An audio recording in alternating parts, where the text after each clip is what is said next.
வணக்கம். மீண்டும் பத்திரிகைகளோடு சந்திப்பதில் மகிழ்ச்சி. என்றும் தாயகத்திலிருந்து வெளியாகி இருக்கும் உதயன் விளம்பரி தினக்குரல் மற்றும் இளநாடு பத்திரிகைகளோடு உங்களை சந்திக்கப் போகின்றோம். இன்றைய தினம் 24ஆம் தேதி செப்டம்பர் மாதம் 2024ஆம் ஆண்டு செவ்வாய்க்கிழமை. இந்த நாள் உங்கள் எல்லோருக்குமே பாதுகாப்பான இனிய நல்லதொரு நாளாக அமையட்டும். இலங்கை பொறுத்தவரையிலே புதிய ஜனாதிபதி பதவி ஏற்றிருக்கிறார். அவர் பல்வேறு மாற்றங்களை ஏற்படுத்துவார் என்கின்ற நம்பிக்கையோடு மக்கள் மாற்றத்துக்காக வாக்களித்திருந்தார்கள். பேரளவிலே எதிர்பார்க்கப்பட்டிருந்த ஜனாதிபதியாக வருவார் என சொல்லப்பட்டிருந்திருக்கக்கூடிய அதற்கான அத்திவாரங்களை பலமாக இட்டிருக்கக்கூடிய ரணில் விக்ரமசிங்க அவர்கள் இப்பொழுது தன்னுடைய பதவியிலிருந்து விலகி தன்னுடைய இருப்பிடத்திலிருந்து வெளியேறி இருக்கக்கூடிய நிலையிலே இப்பொழுது பதவியேற்றிருக்கக்கூடிய அனுரகுமார திசாநாயக்க பல்வேறு நலத்திட்டங்களை அவர் மேற்கொள்வார், மக்கள் நலன் சார்ந்து செயற்படுவார் என்கிற நம்பிக்கைகள் வெளியிடப்படுகிறது. பல மாற்றங்கள் உருவாகி இருப்பதாக சொல்லப்படுகிறது. அதிலே சில மாற்றங்கள் அடிப்படையில் இருந்து ஆரம்பிப்பதாக தோன்றுகிறது. பௌத்தத்துக்கு முன்னுரிமை கொடுக்கின்ற நாடு என்கின்ற அடிப்படையிலே தேசிய கீதம் பாடப்படுகின்ற போது பௌத்த பிக்குகள் அங்கே ஆசனத்திலே அமர்ந்திருப்பார்கள். அந்த விடயம் இப்பொழுது மாற்றப்பட்டதாக சொல்லப்படுகிறது. எனவே அது சார்ந்து பார்க்கலாம். நேற்றைய தினம் தேசிய கீதம் இசைக்கப்படுகின்ற போது தேரர்களும் எழுந்து நின்று அங்கே மரியாதை செலுத்தி இருக்கக்கூடிய விடயங்கள் பார்க்க முடிந்திருந்தது. அதே நேரத்திலே நாட்டு மக்கள் அனைவரையும் ஒன்றிணையுமாறு அழைத்திருக்கக்கூடிய, அதாவது ஜனாதிபதி அவர்கள் அழைத்திருக்கக்கூடிய விடயங்கள், அதே போல பல முக்கியமான விடயங்களை அவர் பேசியிருக்கிறார். அது சார்ந்த விடயங்களையும் இன்றைய பத்திரிகைகளிலே நாங்கள் விரிவாக பார்க்க இருக்கிறோம். அதே நேரத்திலே பல ஆளுநர்கள் முக்கிய பதவிகளில் இருக்கக்கூடியவர்கள் பதவி விலகக்கூடிய செய்திகளையும் இன்றைய தினம் பார்க்க முடிகிறது. அதிலே வடக்கு ஆளுநர் சார்ல்ஸ் அவர்களும் பதவி விலகி இருக்கிறார், ராஜினாமா செய்திருக்கிறார். அது சார்ந்த விடயங்களை நாங்கள் பார்க்க இருக்கிறோம். அதே நேரத்திலே பதவியேற்பு நிகழ்வானது மிகவும் எளிமையான முறையிலே இடம்பெற்றதாக சொல்லப்படுகிறது. அந்த விடயங்கள், அதே போல அவர் நியமித்திருக்கக்கூடியவர்களை நாங்கள் பார்க்கின்ற போதில் அதுவும் பல மாற்றங்களோடு இருக்கக்கூடிய நியமனங்களாக இருக்கிறது. அவற்றை பற்றியும் நாங்கள் இன்றைய தினம் விரிவாக பார்க்க இருக்கிறோம். அந்த வகையிலே இன்றைய தினம் உதயன் பத்திரிகையின் தலைப்பு செய்தியாக தரப்பட்டிருப்பது, இன்று நள்ளிரவுடன் நாடாளுமன்றம் கலைக்கப்படும் என்கின்ற விடயமானது ஒரு கேள்விக்குறியோடு கூடிய செய்தியாக அமைய பெற்றிருக்கிறது. டிசம்பரிலே பொது தேர்தல் என்கின்ற விடயமும் சொல்லப்பட்டிருக்கிறது. அந்த செய்தியை விரிவாக பார்ப்போமாக இருந்தால், ஜனாதிபதியாக அனுரகுமார திசாநாயக்க பதவியேற்றுள்ள நிலையில் அவரால் நாடாளுமன்றம் இன்று நள்ளிரவு கலைக்கப்படலாம் என கொழும்பு அரசியல் வட்டாரங்கள் உறுதிபட தெரிவித்திருப்பதாக சொல்லப்படுகிறது. தேர்தல் நேரங்களிலே வாக்குறுதிகள் வழங்கப்பட்டிருந்தன. அந்த வாக்குறுதிகளிலும் உடனடியாக நாடாளுமன்றம் கலைக்கப்படும் என்கின்ற விடயம் சொல்லப்பட்டிருந்தது. அதன் அடிப்படையிலே அனுரகுமார திசாநாயக்க ஜனாதிபதியாக தெரிவு செய்யப்பட்டமையால் நாடாளுமன்றத்திலே அவரது இடத்துக்கு தேசிய மக்கள் சக்தியின் லக்ஷ்மன் நிபுண ஆராய்ச்சியின் பெயர் வர்த்தமானியிலே நேற்று வெளியிடப்பட்டதாக சொல்லப்படுகிறது. அவர் குறிப்பாக சமாதான நீதிவானாக இருக்கிறார். அதே நேரத்திலே முன்னிலை நாடாளுமன்ற உறுப்பினராக இன்று சத்திய பிரமாணம் செய்வார் என எதிர்பார்க்கப்படுகிறது. அவர் நாடாளுமன்ற உறுப்பினர் ஆனதும் அமைச்சரவை நியமனம் இடம்பெறும் எனவும் சொல்லப்பட்டிருக்கிறது. இன்று நள்ளிரவுடன் நாடாளுமன்ற கலைப்புக்கான வர்த்தமானி வெளியிடப்படும் எனவும், நாடாளுமன்ற கலைப்புக்கான வர்த்தமானி வெளியிடப்படும் போது புதிய நாடாளுமன்றத்தை கூட்டுவதற்கான திகதியும் அதிலே ஜனாதிபதி அனுரகுமார குறிப்பிடுவார் எனவும் தெரிவிக்கப்படுகிறது.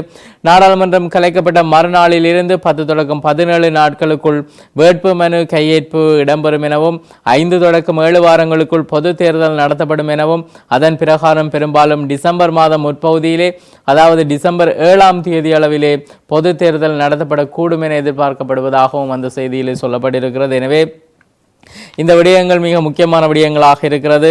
குறிப்பாக ஜனாதிபதி தேர்தலிலே தங்களுடைய சுயநலங்களுக்காக செயற்பட்ட மக்கள் பிரதிநிதிகளை மக்கள் இனங்கண்டு இந்த பொது தேர்தலிலே அவர்களை அரசியலிலிருந்து விலக்க வேண்டும் என்கின்ற விடயங்கள் எதிர்பார்ப்பாக முன்வைக்கப்படுகிறது. இதே நேரத்திலே வடக்கு ஆளுநர் பதவி துறந்தார் என்கின்ற செய்தி பார்க்க முடிகிறது. அந்த விடயங்களை நாங்கள் ஏனைய பத்திரிகைகளிலும் விரிவாக பார்க்க முடியும். அதே நேரத்திலே இலங்கையின் ஜனாதிபதியாக அனுர நேற்று பதவியேற்பு என்கின்ற விடயம் புகைப்படத்தோடு கூடிய செய்தியாக தரப்பட்டிருக்கிறது.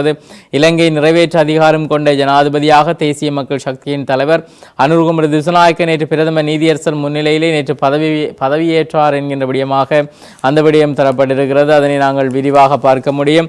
குறிப்பாக ஜனாதிபதி செயலகத்திலே மிகவும் எளிமையான முறையிலே பதவியேற்பு நிகழ்வு ஒழுங்கு செய்யப்பட்டிருந்ததாகவும், சர்வமத தலைவர்கள், வெளிநாட்டு தூதுவர்கள், தேசிய மக்கள் சக்தியின் செயற்பாட்டாளர்கள் உள்ளிட்ட பலரும் அங்கே பங்கேற்றதாகவும் குறிப்பிடப்பட்டிருக்கிறது. ஜேவிபியின் கட்சி தலைமையகத்திலிருந்து பதவியேற்புக்காக அனுரகுமார திசாநாயக்க வாகனத்துடன் எதுவுமின்றி தனியொரு வாகனத்தில் வந்தார் எனவும், பிரதம நீதியரசர் முன்னிலையிலே பதவியேற்ற பின்னர் சர்வ மத தலைவர்களிடம் ஆசி பெற்று அதன் பின்னர் மக்களுக்கு உரையாற்றினார் எனவும் குறிப்பிடப்பட்டிருக்கிறது. பதவியேற்பு நிகழ்வின் போது படையினரின் அணிவகுப்பு மரியாதையோ அல்லது அரச முறை துப்பாக்கி வேட்டுகளோ தீர்க்கப்படவில்லை எனவும் தேசிய கீதத்துடன் பதவியேற்பு நிகழ்வு முடிவடைந்ததாகவும் தேசிய கீதம் இசைக்கப்படும் போது பௌத்த துறவிகள் எழுந்து நின்று மரியாதை செலுத்தியது பெரும் வரவேற்பை பெற்றிருப்பதாகவும் பதவியேற்ற பின்னர் கண்டி தலதா மாளிகைக்கு சென்று ஜனாதிபதி வழிபாட்டிலே ஈடுபட்டார் எனவும் மகாநாயக்க தேரர்களை சந்தித்து ஆசி பெற்றார் எனவும் கண்டியிலே விநாயகர் கோயிலுக்கும் அவர் சென்றிருக்கிறார். மெல்கம் ரஞ்சித் ஆண்டிகையை அவர் சந்தித்திருக்கிறார் என்றும் பல்வேறு செய்திகளை பார்க்க முடிகிறது. இதேவேளை 2015ஆம் ஆண்டு மைத்ரிபால சிறிசேன ஜனாதிபதியாக பதவியேற்ற போதும் இவ்வாறான எளிமையான முறையிலேயே பதவியேற்றார் என்பதும் குறிப்பிடத்தக்கதென அந்த செய்தியிலே குறிப்பிடப்பட்டிருக்கிறது. இதே நேரத்தில் ஜனாதிபதியின் செயலாளராக நந்திக சனத் குமாரன் நியமிக்கப்பட்டிருப்பதாகவும் அவர் அரசு நிதி முகாமைத்துவ முதுமானி எனவும் சொல்லப்பட்டிருக்கிறது. எனவே இவ்வாறு தகுதியானவர்களுக்கு வழங்கப்பட்டிருக்கக்கூடிய விடயங்கள் மிகவும் பாராட்டத்தக்க விடயமாக பார்க்கப்படுகிறது. காரணம், ஜனாதிபதி அனுரகுமார திசாநாயக்கவினால் ஜனாதிபதி செயலகத்தில் வைத்து இந்த நியமனம் வழங்கப்பட்டிருக்கிறது. நந்திக சனத் குமாநாயக்க அபிவிருத்தி பொருளாதாரத்திலே கலாநிதி பட்டம் பெற்றவர் எனவும் அத்துடன் அரச நிதி முகாமைத்துவம் மற்றும் அரச பொருளியல் தொடர்பான முதுமானி பட்டத்தை பெற்றிருக்கிறார் எனவும் வறுமை ஒழிப்பு போன்றவற்றிலே நிபுணத்துவம் பெற்றவராகவும் அவர் இலங்கையின் சுங்க திணைக்களத்தின் பிரதி பணிப்பாளராகவும் பணியாற்றியதாக குறிப்பிடப்பட்டிருக்கிறது. எனவே சுங்க திணைக்களத்தில் நடைபெறுகின்ற விடயங்களும் அவர் நன்கு அறிந்திருக்க வாய்ப்பு இருக்கிறது. எனவே நாட்டின் பொருளாதாரத்திலே சுங்க திணைக்களம் மிக முக்கியமான விடயங்களாக இருக்கிறது. எனவே ஜனாதிபதி அனுரகுமார திசாநாயக்க பதவியேற்ற பின்னர் வழங்கப்பட்ட முதலாவது நியமனம் இதுவெனவும் குறிப்பிடப்பட்டிருக்கிறது. அதே நேரத்தில் பொதுமக்கள் பாதுகாப்புக்கு ரவி செனவிட்ன செயலாளர் என்கின்ற விடயம் சொல்லப்பட்டிருக்கிறது. இவருடைய நியமனம் தொடர்பாக, அதாவது ரவி செனவிட்னவினுடைய நியமனத்தால் ஈஸ்டர் தாக்குதல்தாரிகள் கலக்கம் எனவும் பரபரப்பாகிறது கொழும்பு எனவும் குறிப்பிடப்பட்டதான செய்திகளும் இன்றைய பத்திரிகைகளிலே விரிவாக பார்க்கக்கூடிய விடயங்கள். குறிப்பாக முன்னாள் சிரேஷ்ட போலீஸ் அதிபர் ரவி செனவிட்ன மக்கள் பாதுகாப்பு அமைச்சின் செயலாளராக நியமிக்கப்பட்டிருக்கிறார். ஜனாதிபதியின் ஒப்புதலுக்கு அமைய ஜனாதிபதியின் செயலாளரால் இந்த நியமன கடிதம் வழங்கப்பட்டதாக சொல்லப்பட்டிருக்கிறது. ரவி செனவிட்ன கொழும்பு பல்கலைக்கழகத்திலே மனித உரிமைகள் தொடர்பிலே முதுமானி பட்டம் பெற்றிருக்கிறார். ஓய்வு பெற்ற சிரேஷ்ட பிரதி போலீஸ் அதிபரான அவர் விசேட அதிரடிப்படையினுடைய ஆரம்பகால உறுப்பினராகவும் அரச புலனாய்வு பிரிவின் முன்னாள் பிரதி பணிப்பாளராகவும் தாய்லாந்துக்கான இலங்கை தூதரகத்தின் முன்னாள் செயலாளராகவும் இன்டர்போல் இலங்கை கிளையினுடைய முன்னாள் தலைவராகவும் பணியாற்றி இருக்கிறார் என்பது குறிப்பிடத்தக்கதென அந்த செய்தியிலே குறிப்பிடப்பட்டிருக்கிறது. எனவே இவருடைய அதாவது ரவி செனவிட்னவருடைய பொதுமக்கள் பாதுகாப்பு அமைச்சின் செயலாளராக நியமிக்கப்பட்டிருக்கின்ற காரணங்கள் தொடர்பாக ஈஸ்டர் தாக்குதல்தாரிகளின் பிரதான சூத்திரதாரிகள் என்று குற்றம் சாட்டப்படுபவர்கள் கலக்கத்தில் உள்ளதாக சுட்டிக்காட்டப்பட்டிருக்கிறது. அதே நேரத்தில் ஈஸ்டர் தாக்குதலின் முன்னாள் உளவுத்துறை அதிகாரி சுரேஷ் சால பிள்ளையான் மற்றும் இன்னும் இதர சில அரச உயர் மட்டங்களும் இது தொடர்பான தகவலை முதலிலே வெளிப்படுத்த ரவி செனவிட்னவே இந்த விடயங்களை வெளிப்படுத்தியவர் எனவும் சொல்லப்பட்டிருக்கிறது. அவர் தற்போது பொதுமக்கள் பாதுகாப்பு அமைச்சின் செயலாளராக நியமிக்கப்பட்டமையானது ஈஸ்டர் தாக்குதல் உள்ளிட்ட விவகாரங்களிலே உண்மைத்தன்மையை நிலைநாட்டுவதற்காக அனுர மேற்கொண்ட முயற்சியாகவே பார்க்கப்படுவதாக சொல்லப்பட்டிருக்கிறது. அதே நேரத்தில் ஈஸ்டர் தாக்குதல் தொடர்பான தகவலை வெளிப்படுத்தியமைக்காக கோடபாயவின் ஆட்சி காலத்திலே ரவி செனவிட்னவை கைது செய்ய பல்வேறு முயற்சிகள் மேற்கொள்ளப்பட்டன. தான் கைது செய்யப்படுவதை தடுக்குமாறு நீதிமன்றத்திலே அவர் தாக்கல் செய்யப்பட்ட வழக்கொன்றும் தற்போது நடைபெற்று வருவதாகவும் இவ்வாறான ஒரு பின்னணியிலேயே அவர் இந்த நியமனத்தை பெற்றிருப்பதும் குறிப்பிடத்தக்கது என்கின்ற செய்திகள் அங்கே குறிப்பிடப்பட்டிருக்கிறது. எனவே நிச்சயமாக அரசியலிலே ஒரு சிறிதளவிலிருந்து மாற்றத்தை எதிர்பார்க்க முடியும். காரணம், பல்வேறு விடயங்கள் ஊழல்தாரிகளுக்கும் உயிர்த்த ஞாயிறு குண்டுதாரிகளுக்கும் எதிரான விடயங்கள் அங்கே இடம்பெற்றிருக்கிறது. பதவி துறந்திருக்கக்கூடிய பிரதமர் தினேஷ் குணவர்தன தொடர்பான செய்தி பார்க்க முடிகிறது. அதே நேரத்திலே எம்மை நம்பாதவர்களின் நம்பிக்கையையும் கட்டியெழுப்பும் பொறுப்பு எங்களுக்கு இருப்பதாக ஜனாதிபதி அனுர கன்னியுரையிலே தெரிவித்திருக்கிறார். காரணம், அவரை நம்பாதவர்களை நம்ப வைக்கின்ற அளவுக்கு அவருடைய ஆட்சி அமையும் என்கின்ற நம்பிக்கைகள் வெளியிடப்பட்டதாக அந்த செய்தி தரப்பட்டிருக்கிறது. அதே நேரத்தில் வருக இணைக என்கின்ற ஒரு விடயம் சொல்லப்பட்டிருக்கிறது. ஜனாதிபதி தேர்தலிலே எதிர்பார்த்த விடயம், அதாவது ஐக்கிய தேசிய கட்சி மற்றும் ஐக்கிய மக்கள் சக்தி இந்த இரண்டும் ஒன்றாக இணைவார்கள், அங்கே வாக்குகளை சேகரிப்பார்கள் என்கின்ற விடயம் எதிர்பார்க்கப்பட்டிருக்கின்ற போதும் அது மீது நம்பிக்கை காரணமாக அந்த விடயம் இடம்பெறவில்லை. ஒன்றில் ஜனாதிபதியாக ரணில் விக்ரமசிங்கே வருவார், அவர் ஐக்கிய தேசிய கட்சியாக இருப்பார். இல்லை என்றால் ஐக்கிய மக்கள் சக்தியை சேர்ந்த சஜித் பிரேமதாச வருவார். எனவே மீண்டும் அதே கலாச்சாரம் இருக்கும் என எதிர்பார்க்கப்பட்டிருந்தது. மக்கள் மாற்றத்தை வழங்கி இருக்கிறார்கள். எனவே இப்பொழுது மீண்டும் வெளிப்படையாக வருக இணைக என்கின்ற தலைப்போடு ஐக்கிய தேசிய கட்சி மற்றும் ஐக்கிய மக்கள் சக்தியை ஒன்றிணைக்கின்ற நடவடிக்கைகள் முன்னெடுக்கப்படுவதாக அந்த செய்தியில் சொல்லப்பட்டிருக்கிறது.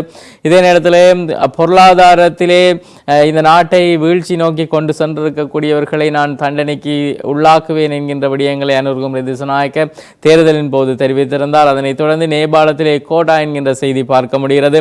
முன்னாள் ஜனாதிபதி கோட்டபாய ராஜபக்ஷ நேற்று இரவு நேபாளத்துக்கு சென்றிருக்கிறார் என கொழும்பு ஊடகங்கள் தகவல் வெளியிட்டிருக்கிறது. ஜனாதிபதியாக அனுரகுமார திசாநாயக்க பதவியேற்றதை அடுத்து நாட்டை பொருளாதார நலிவுக்கு கொண்டு சென்றிருக்கக்கூடியவர்களை தண்டிப்பேன் என்கின்றதை தொடர்ந்து அவர் இவ்வாறு வெளிநாடு சென்றதாக சொல்லப்படுகிறது. புதிய பாதுகாப்பு செயலாளராக தமிழர்கள் மீதான தாக்குதல் தாரி என சொல்லப்பட்டதான செய்திகளும் தரப்பட்டிருக்கின்றன. அவற்றை நாங்கள் இனிவரும் நாட்களிலே பார்த்து கொள்ள முடியும் விரிவாக. அதே நேரத்திலே வலம்புரி பத்திரிகையின் தலைப்பு செய்தியாக தரப்பட்டிருப்பது பொது கொள்கையுடன் பணியாற்ற தயார், தீர்மானங்களை எடுக்க தயங்க போவதில்லை என பதவியேற்ற பின்னர் ஜனாதிபதி அனுர தெரிவித்திருக்கக்கூடிய விடயமானது இன்றைய தினம் தலைப்பு செய்தியாக தரப்பட்டிருக்கிறது வலம்புரி பத்திரிகையின். அதாவது அனைத்து நாடுகளுடனும் அனைவருடனும் ஒன்றிணைந்து பொது கொள்கையுடன் பணியாற்ற தயார் என தெரிவித்துள்ள புதிய ஜனாதிபதி அனுரகுமார திசாநாயக்க தீர்மானங்களை எடுக்க தயங்க போவதில்லை என சுட்டிக்காட்டியிருக்கிறார். அந்த விடயம் இன்றைய தினம் அவர் பதவியேற்ற முதலாவது நாள் நாங்கள் பத்திரிகைகளை பார்க்கக்கூடிய விடயமாக இருக்கிறது. பாராளுமன்றம் விரைவில் கலைக்கப்படும் ஹந்துனத்தி தெரிவிப்பு என்கின்ற செய்தி சொல்லப்பட்டிருக்கிறது. அதாவது பாராளுமன்றம் விரைவிலே கலைக்கப்படும் என தேசிய மக்கள் சக்தியின் அதாவது என்பிபி அரசியல் குழு உறுப்பினர் சுனில் ஹந்துனத்தி தெரிவித்திருப்பதாக அந்த செய்தியில் தரப்பட்டிருக்கிறது. இதே நேரத்தில் குறிப்பாக மீன்பிடிக்க சென்ற ஒருவர் சடலமாக மீட்கப்பட்டிருக்கக்கூடிய துயர செய்தி பார்க்க முடிகிறது. தேசிய கீதம் இசைத்த போது எழுந்து நின்ற பௌத்த பிக்குகள் அனுர ஆட்சியிலே மாற்றத்துக்கான அத்திவாரம் என்கின்ற செய்தி சொல்லப்பட்டிருக்கிறது. புகைப்படம் இணைக்கப்பட்டதாக அந்த செய்தி தரப்பட்டிருக்கிறது. இதே நேரத்தில் இலங்கையின் 9வது ஜனாதிபதியாக பதவியேற்றார் அனுரகுமார என்கின்ற செய்தி பார்க்க முடிகிறது. புகைப்படம் இணைக்கப்பட்டிருக்கிறது. அதே நேரத்தில் வன்முறைகளுக்கு இடமளிக்காதீர்கள் என பாதுகாப்பு பிரதானிகளிடம் ஜனாதிபதி அனுர என்கின்ற ஒரு விடயம் சொல்லப்பட்டிருக்கிறது. அதாவது புதிய அரசியல் கலாச்சாரத்தை உருவாக்குவதற்கான இந்த பயணத்திலே வன்முறைகளுக்கு இடமளிக்க வேண்டாம் என புதிய ஜனாதிபதி அனுர கோரியிருப்பதாக அந்த செய்தியிலே சொல்லப்பட்டிருக்கிறது. புகைப்படத்திலே வெள்ளை நிற ஆடை அணிந்திருக்கக்கூடியவராக அவரை பார்க்க முடிகிறது. காரணம், அவர் இதுவரை இவ்வாறான ஒரு ஆடை அணிந்து யாரும் பார்த்திருக்க முடியாது. கட்டமிடப்பட்ட ஷர்ட்டுகளோடு அவர் பயணிப்பதை பார்க்க முடியும். புதிய ஜனாதிபதியாக பதவியேற்றதும் அவருடைய அந்த உடையிலும் மாற்றத்தை பார்க்க முடிகிறது. அதே நேரத்தில் முள்ளிவாய்க்காலில் நீர் நிரம்பிய பாத்திரத்துக்குள் வீழ்ந்து 11 மாத குழந்தை உயிரிழந்திருக்கக்கூடிய துயர செய்தி இடம்பெற்றிருக்கிறது. அதே நேரத்தில் விரைவிலே 4 பேர் கொண்ட அமைச்சரவை ஹரிணி என்கின்ற செய்தி சொல்லப்பட்டதாக அந்த செய்தி தரப்பட்டிருக்கிறது. அதாவது புதிய ஜனாதிபதி அனுரகுமார திசாநாயக்க 4 பேர் கொண்ட அமைச்சரவையை நியமிக்க உள்ளதாகவும் அது விரைவிலே நியமிக்கப்படும் எனவும் தேசிய மக்கள் சக்தியின் பாராளுமன்ற உறுப்பினர் கலாநிதி ஹரிணி அமரசூரிய நேற்று தெரிவித்தார் எனவும் அனுரகுமார திசாநாயக்க ஜனாதிபதியாக பதவி பிரமாணம் செய்து கொண்டதன் பின்னர் உரையாற்றும் போதே அவர் இவ்வாறு தெரிவித்ததாக சொல்லப்படுகிறது. எனவே இவரே அடுத்த பிரதமராக நியமிக்கப்படுவார் என்கின்ற எதிர்பார்ப்புகளும் முன்வைக்கப்பட்டிருக்கக்கூடிய விடயங்கள் நாங்கள் நேற்றைய பத்திரிகைகளில் பார்த்த விடயங்கள். வடக்கு ஆளுநர் சார்ல்ஸ் ராஜினாமா என்கின்ற செய்தி பார்க்க முடிகிறது. வடக்கு மாகாண ஆளுநர் PSM சார்ல்ஸ் தனது பதவியை ராஜினாமா செய்திருக்கிறார். அவர் தனது ஆளுநர் பதவியை ராஜினாமா செய்துள்ளார் என வடக்கு மாகாண ஆளுநருடைய ஊடக பிரிவு அறிவித்திருப்பதாக அந்த செய்தியிலே தரப்பட்டிருக்கிறது. ஜனாதிபதியாக முன்னாள் ஜனாதிபதி ரணில் விக்ரமசிங்கே அவர்களால் நியமிக்கப்பட்டிருக்கக்கூடியவராக திருமதி சார்ல்ஸ் அவர்கள் இருக்கிறார். அந்த நேரத்தில் அவர் இப்பொழுது ஆட்சி மாற்றத்தை தொடர்ந்து தன்னுடைய பதவியை ராஜினாமா செய்ததாக சொல்லப்பட்டிருக்கிறது. தொடர்ந்து தினக்குரல் பத்திரிகையை பார்ப்போமாக இருந்தால் தலைப்பு செய்தியாக தரப்பட்டிருப்பது சவாலை வென்றெடுப்பதற்கான பொறுப்பை நிறைவேற்றுவேன், நாட்டிலே ஜனநாயகத்தை பலப்படுத்த பலமான சட்டங்கள், உலகத்துடன் இணைந்த பயணம், மக்கள் எதிர்பார்க்கும் அரசியல் கலாச்சாரம் பதவியேற்ற பின்னர் ஜனாதிபதி அனுர தன்னுடைய உரையிலே தெரிவித்திருக்கிறார். குறிப்பாக அனுரகுமார திசாநாயக்க அவர்கள் உலகத்தோடு இணைந்து பயணிக்க மாட்டார் என்கின்ற விடயங்கள் சொல்லப்படக்கூடிய நிலையிலே அவர் இவ்வாறு தெரிவித்திருக்கிறார். ஏனைய நாடுகளோடு அவருக்கு நட்புறவு ஏற்படுத்துவது சிரமமாக இருக்கும் என சொல்லப்படுகின்ற போது இந்தியாவுடனான அவருடைய முருக நிலையை மாற்றி அவர் தேர்தலிலே களமிறங்கியிருந்த விடயங்களை நாங்கள் ஞாபகப்படுத்திக் கொள்ளலாம். அதே நேரத்திலே சமஷ்டி தீர்வினை நோக்கி நகர்ந்தால் அனுரவுக்கு ஆதரவு என கஜேந்திரகுமார் பொன்னம்பலம் MP தெரிவித்திருக்கக்கூடிய விடயம் தரப்பட்டிருக்கிறது. குறிப்பாக தேர்தலை பகிஷ்கரிக்குமாறு அவருடைய அணியினர் கோரியிருந்தார்கள். அதனை தாண்டி பல்வேறு திட்டங்களுக்கு பின்னால் பல்வேறு விடயங்கள் இடம்பெற்றிருக்கின்ற போதிலும் அனுரகுமார திசாநாயக்க வெற்றி பெற்றிருக்கிறார். பாராளுமன்றம் கலைக்கப்படுகிறது, பிரதமர் விலகினார், அமைச்சரவை கலைந்தது, 4 பேரை கொண்ட இடைக்கால அமைச்சரவை என்கின்ற ஒரு செய்தி பார்க்க முடிகிறது. அதனை நாங்கள் விரிவாக பார்க்கலாம். அதாவது ஜனாதிபதி அனுரகுமார திசாநாயக்க தலைமையிலே 4 பேர் கொண்ட இடைக்கால அமைச்சரவை ஒன்றை அமைக்க தீர்மானிக்கப்பட்டுள்ள அதே நேரம் இடைக்கால அமைச்சரவையை அமைத்ததும் பாராளுமன்றத்தை கலைத்து பொது தேர்தலுக்கு செல்ல ஜனாதிபதி அனுரகுமார திசாநாயக்க நடவடிக்கை எடுப்பார் என தெரிவிக்கப்படுவதாகவும் அந்த செய்தியிலே தரப்பட்டிருக்கிறது. இதே நேரத்திலே மிகவும் எளிமையாக நடந்த ஜனாதிபதியினுடைய பதவியேற்பு என்கின்ற செய்தி சொல்லப்பட்டிருக்கிறது.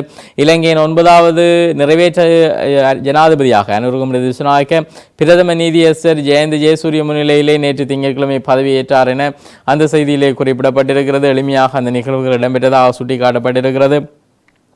இதே நேரத்தில் புதிய ஜனாதிபதி வந்ததால் பதவி விலகல்கள் தொடர்வதான செய்தி பார்க்க முடிகிறது. அதாவது இலங்கை ஜனாதிபதி தேர்தலிலே அனுரகுமார திசாநாயக்க வெற்றி பெற்று ஜனாதிபதியாக பதவியேற்றுள்ள நிலையில் முன்னாள் ஜனாதிபதி ரணில் விக்ரமசிங்கவால் நியமிக்கப்பட்ட ஆளுநர்கள் தங்களுடைய பதவிகளை ராஜினாமா செய்திருக்கிறார்கள். தென் வடமத்திய ஊவா சப்ரம ஆளுநர்கள் உடனடியாக தங்களது பதவியை ராஜினாமா செய்வதாக உத்தியோகபூர்வமாக அறிவித்திருக்கிறார்கள். வடமத்திய மாகாண ஆளுநர் இப்பொழுது தெரிவித்திருக்கக்கூடிய விடயங்கள், அவர் தனது பதவியிலிருந்து ராஜினாமா செய்ததாக அறிவித்திருக்கக்கூடிய விடயங்கள் தொடர்பாக அந்த செய்தியிலே விரிவாக குறிப்பிடப்பட்டிருக்கிறது. இதே நேரத்திலே கடல் தொழிலாளி சடலமாக மீட்கப்பட்டிருக்கக்கூடிய துயர செய்தி புகைப்படத்தோடு கூடிய செய்தியாக தரப்பட்டிருக்கிறது. இதிலே அராலி மத்தியைச் சேர்ந்திருக்கக்கூடிய சி நாகராசா, அவருக்கு வயது 53, அவரே 4 பிள்ளைகளின் தந்தையான அவர் இவ்வாறு சடலமாக மீட்கப்பட்டிருக்கிறார். இதே நேரத்திலே வேறு கட்சிகளை சேர்க்க மாட்டோம் தேசிய மக்கள் சக்தி தெரிவித்திருக்கிறது. அனுரகுமார திசாநாயக்க ஜனாதிபதியாக தெரிவு செய்யப்பட்டுள்ள நிலையில் காபந்து அரசாங்கம் ஒன்றை அமைப்பதே முன்னுரிமைக்குரிய நடவடிக்கை என தேசிய மக்கள் சக்தி தெரிவித்திருக்கிறது. ஜனாதிபதியாக தெரிவு செய்யப்பட்டுள்ள அனுரகுமார திசாநாயக்க பதவி பிரமாணம் செய்து கொண்ட பின்னர் காபந்து அரசாங்கத்தை அமைப்பதே முக்கிய முன்னுரிமைக்குரிய விடயம் என தெரிவித்துள்ள கட்சி பாராளுமன்ற தேர்தல் இடம்பெறும் வரைக்கும் நாட்டினுடைய நிர்வாக நடவடிக்கைகளை முன்னெடுப்பதற்கான காபந்து அரசாங்கத்தை அமைப்பதென தெரிவிக்கப்பட்டிருப்பதாகவும் 4 உறுப்பினர்கள் கொண்ட அமைச்சரவை நியமிக்கப்படும் எனவும் சொல்லப்பட்டு அந்த செய்தி நகர்கிறது. பாராளுமன்ற தேர்தலில் ஒரு அணி ஒரு சின்னம், தமிழ் பொது வேட்பாளர் அரியநேந்திரன் பகிரங்க அழைப்பு என சொல்லப்பட்டதான விடயம் தரப்பட்டிருக்கிறது. தமிழ் மக்களின் ஒற்றுமையை எடுத்து காட்டுகின்ற விடயங்கள் அரங்கேற வேண்டிய கட்டாயத்துக்குள் தள்ளப்பட்டு இப்பொழுது சில நல்ல மாற்றங்களை அவதானிக்க முடிகிறது. அதிலே சில போலியான தமிழ் தேசியவாதிகள் இனங்காணப்படக்கூடிய விடயங்களும் பார்க்க முடிகிறது. இதே நேரத்திலே பொது தேர்தலுக்கு தயாராகின்ற சஜித் அணி அவர் தலைமையிலே ஐக்கிய மக்கள் சக்தி ஆராய்வு என்கின்ற செய்திகளும் பார்க்க முடிகிறது. அதே நேரத்திலே வடக்கு மாகாண ஆளுநர் ராஜினாமா என்கின்ற செய்தி பார்க்க முடிகிறது. மற்றவரின் குழந்தைக்கு சுமந்திரன் சாணக்கியன் தங்கள் முதலெழுத்துக்களை கொடுக்க பார்க்கின்றனர் என விக்னேஸ்வரன் எம்பி தெரிவித்திருக்கக்கூடிய விடயம் தரப்பட்டிருக்கிறது. அதாவது சஜித் பிரேமதாசவுக்கு வடக்கில் உள்ள முஸ்லிம் மக்களும் சிங்கள மக்களும் கூட வாக்களித்துள்ள நிலையில் தாங்கள் சொல்லித்தான் சஜித்துக்கு வடக்கிலே வாக்குகள் அளிக்கப்பட்டதாக சுமந்திரன் சாணக்கியன் ஆகியோர் கூறுவது மற்றவரின் குழந்தைகளுக்கு இவர்கள் தங்கள் முதலெழுத்துக்களை கொடுக்க பார்ப்பது போன்றதென அவர் தெரிவித்திருக்கக்கூடிய விடயம் தரப்பட்டிருக்கிறது. இதே நேரத்திலே மணியந்தோட்டத்திலே மினி பஸ் சாரதி மீது சரமாரியாக வாழ்வெட்டு தாக்குதல் மேற்கொள்ளப்பட்டிருக்கிறது. பகல் வேளையிலே முகமூடிகளுடன் வன்முறை கும்பல் அட்டகாசம் என்கின்ற செய்தியாக அந்த செய்தி அமைய பெற்றிருக்கிறது. தொடர்ந்து ஈழநாடு பத்திரிகையை பார்க்கலாம். தலைப்பு செய்தியாக தரப்பட்டிருப்பது நாட்டை கட்டியெழுப்பும் பணிக்கு சகல மக்களின் ஆதரவும் தேவை. கன்னியுரையிலே ஜனாதிபதி அனுர தெரிவித்திருக்கக்கூடிய விடயம் தரப்பட்டிருக்கிறது. அதாவது நாட்டை கட்டியெழுப்பும் பணியிலே அனைத்து மக்களினதும் ஆதரவை எதிர்பார்க்கிறேன். இலங்கை தற்போதைய நெருக்கடியை புரிந்து கொண்டிருக்கிறது. அதே நேரத்திலே இவ்வாறானதொரு நெருக்கடியை சமாளிக்க அனைவரும் ஒன்றிணைந்து செயற்பட வேண்டும். எமக்கு சர்வதேசத்தின் ஆதரவு அவசியமானது என ஜனாதிபதி அனுரகுமார திசாநாயக்க தெரிவித்திருக்கக்கூடிய விடயங்கள் தரப்பட்டிருக்கின்றன. அதே நேரத்தில் அனுரகுமார திசாநாயக்க ஜனாதிபதியாக நேற்று பதவி பிரமாணம் செய்திருக்கக்கூடிய விடயங்கள் தொடர்பாக நாங்கள் ஏற்கனவே விரிவாக பார்க்க இருக்கிறோம். அதே நேரத்திலே பார்த்தும் இருக்கிறோம். பதவி விலகி இருக்கக்கூடிய தினேஷ் குணவர்தன தொடர்பான செய்தி பார்த்திருக்கின்றோம். பொது தேர்தலை சஜித்துடன் இணைந்து சந்திக்க தீர்மானம், அழைப்பு விட தயாராகிறது ஐக்கிய தேசிய கட்சி என்கின்ற செய்திகள் தரப்பட்டிருக்கின்றன. அனுரவுடன் நெருக்கமாக பணியாற்றுவதற்கு ஆவல் என இந்திய பிரதமர் மோடி தெரிவித்திருக்கக்கூடிய விடயங்களும் தரப்பட்டிருக்கிறது. அதே நேரத்தில் நேற்றைய தினம் ஜனாதிபதியாக பதவியேற்ற அனுரகுமார திசாநாயக்க கண்டியிலே மகாநாயக்க தேர்தல்களை சந்தித்து ஆசி பெற்ற சமயம் எடுக்கப்பட்டிருக்கக்கூடிய புகைப்படம் இணைக்கப்பட்டிருக்கிறது. அதே நேரத்தில் வடக்கு ஆளுநரும் பதவி விலகி இருக்கிறார். ஆளுநர்கள் பலர் பதவி விலகி இருக்கிறார்கள் தெரிவித்திருக்கிறார்கள். அதிலே வடக்கு மாகாணத்தை சேர்ந்திருக்கக்கூடிய ஆளுநரும் பதவி விலகி இருக்கிறார். புதிய பட்டுப்பாதை திட்டத்தை முன்னெடுப்பதற்கு சீனா ஆர்வம். வாழ்த்து செய்தியிலே அந்த நாட்டு ஜனாதிபதி என்கின்ற செய்தி சொல்லப்பட்டிருக்கிறது. புதிய ஜனாதிபதியாக அனுர்குமார திசாநாயக்கவுக்கு சீன மக்கள் சார்பிலே வாழ்த்து தெரிவிப்பதாக ஜனாதிபதி தெரிவித்திருக்கிறார். சீனாவினுடைய ஜனாதிபதி அது சார்ந்த விடயங்கள் தரப்பட்டிருக்கின்றன. படகுடன் மீனவருடைய சடலம் நேற்று கரையொதுங்கி இருக்கிறது குறித்த செய்தி நாங்கள் விரிவாக பார்த்திருக்கின்றோம். பாராளுமன்ற தேர்தலை ஒரு சின்னத்திலே சந்திப்போம், அரியநேந்திரன் அழைப்பு என்கின்ற செய்தி சொல்லப்பட்டிருக்கிறது. ஜனாதிபதி தேர்தலிலே பிரிந்திருந்தாலும் கருந்து முரண்பாடுகள் பிரச்சாரங்கள் மேற்கொண்டிருந்தாலும் கூட இனிவரும் காலங்களில் அவற்றை தவிர்த்து பாராளுமன்ற தேர்தலிலே ஒரு குடையின் கீழ் ஒரு சின்னத்தின் கீழ் போட்டியிட அனைவரும் ஒன்றிணைய வேண்டும் என அழைப்பு விடுத்திருக்கிறார் அரியநேந்திரன் என்கின்ற செய்திகளும் தரப்பட்டிருக்கின்றன. அதே நேரத்திலே தமிழ் தேசியத்துக்காகவே தமிழர்கள் வாக்களித்ததாக கஜேந்திரகுமார் எம்பி தெரிவித்திருக்கக்கூடிய விடயங்களும் இன்றைய பத்திரிகைகளில் இடம்பெற்றிருக்கிறது. இன்றைய பத்திரிகைகள் இடம்பெற்றிருக்கக்கூடிய முக்கியமான செய்திகள். நாளாந்தம் உதயன் விளம்பரி தினக்குரல் மற்றும் இளநாடு பத்திரிகைகளோடு உங்களை சந்தித்து வருகின்றோம். இன்று முக்கிய செய்திகளை தந்து விடைபெறுகின்றோம். விடைபெறும் நான் ஹோஸ்ட் என்னுடைய கலையத்திலே சிவம் அவர்கள் இணைந்திருக்கிறார். மீண்டும் நாளை பத்திரிகைகளோடு உங்களை சந்திக்கிறோம். நன்றி.